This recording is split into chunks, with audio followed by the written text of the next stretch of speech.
like a haunting melody. What do spirits say?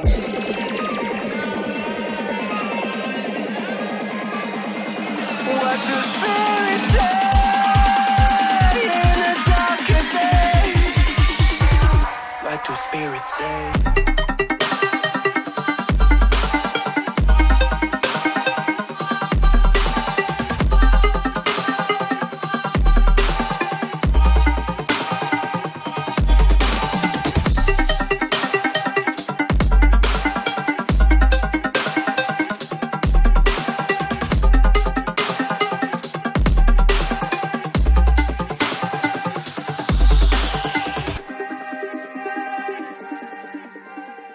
Hey there, it's your DCS, right back again with the Hot Wheels series. Welcome back, guys. I've got the Hot Wheels series once again. Alright, no surprise in that. But the car is legit hilarious, guys. It's got 4 out of 10 in HWR cars. It's not the same without the Hot Wheels Flame. This car right here is actually the 64 Buick Riviera. Yes, even I couldn't believe my eyes, cause it has a lot of flowery traditional designs on it, which I even can't explain. And those skull wheel rims, oh my god, that's really hilarious. This car has a lot of design details.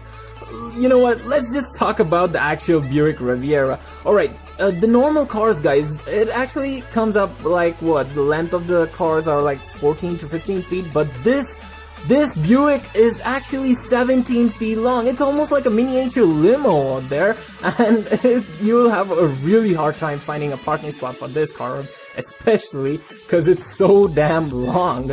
And yeah, it has a lot of design details which we'll discuss shortly, in the looks and details, that is. So why don't we go for the previous video which I uploaded? It was the Corvette Grand Sport, guys. Check it out. I won't talk anything about it. It's a really cool car, that is. Just check it out, it'll be up in the screen right here, right here. And I'd also put the quiz last time, so here it goes. In 1971, the Rolls-Royce Silver Shadow 2-door models were given what name? Surprisingly, nobody commented the answer.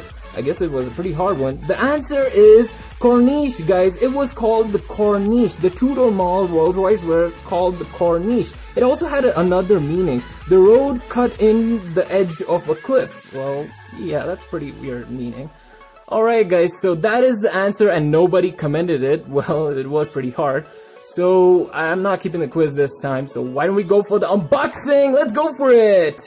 And here it is, guys, the Buick Riviera out of the box. And guys, I noticed that this car misses a lot of detailing, but let's just leave that behind and look at its design. It has this 3 skull type design that is kind of nice. It has a lot of traditional designs, and it has this D logo on the top, which I don't know what does it mean.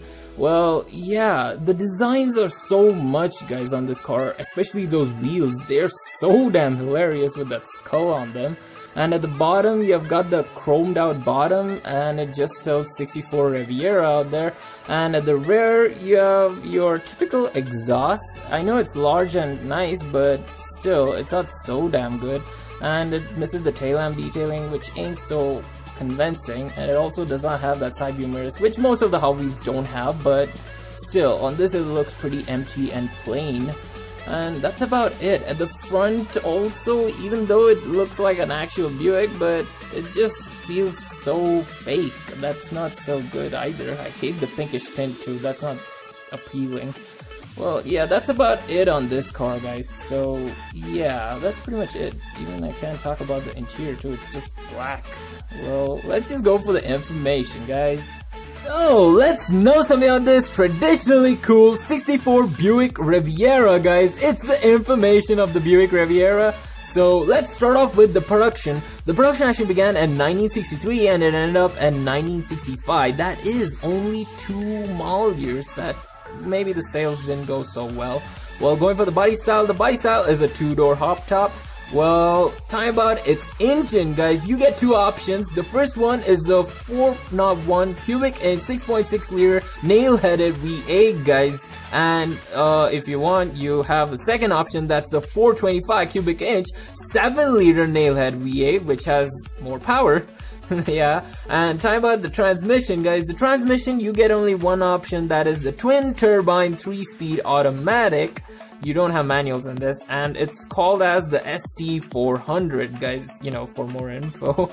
And talking about the horsepower in the 6.6 liter V8, you get 325 horsepower, whereas in the 7 liter V8, you get 340 horsepower. Well, yeah, the difference is quite medium.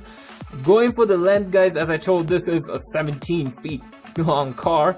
Well, the length is 5,283 millimeters. Talking about the width of this car is 1,946 millimeters. Going for the weight, the current weight of this car is 1,791 kilograms. That is pretty heavy. And going for the 0 to 60 time, this car does it in 8 seconds. Not bad. And talking about its top speed, the top speed of the Buick is 115 miles per hour, which is 185 kilometers per hour. Again, not bad. Going for the price, guys, actually back in those days, this Buick costed $4,333. Well, yeah, up to $5,000, that is. So that's not a lot of money for this car. Well, there it is, guys. That's the end of the information. Let's go for the ratings now. Well, seeing all of its looks and its poorer looks, I give it a 6.5 out of 10, which is a pretty bad rating for this car.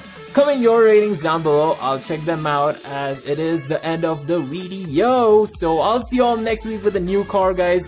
Stay tuned for that. Bye-bye now. Hit like and also hit the subscribe button. See you then.